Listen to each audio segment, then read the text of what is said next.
Hi, Recovery Girls. Chenille here, and I'm so happy to be with you today, ladies. Hey, I was just thinking about the idea of perfection that so many of us unfortunately deal with.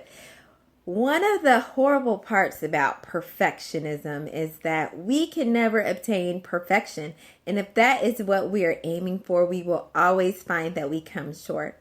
And perfectionism just makes our days a little bit more complex. I remember when I first came into that concepts of recovery more than a decade ago.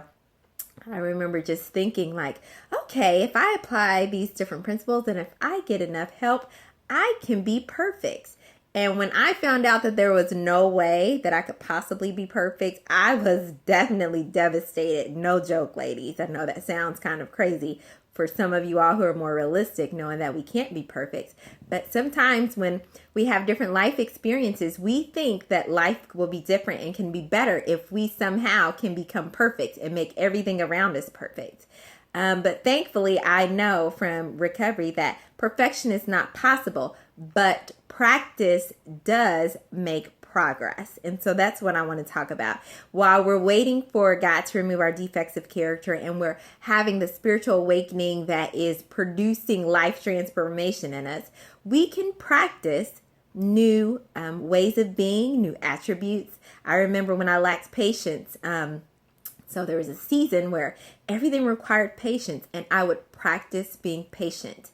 And then I'd think to myself, well, if I were a patient woman, what would I do right now? And then I would practice doing that. I'd imagine who I wanted to be and practice being that person. And to some degree, that is what recovery is about. It's about learning who we want to be.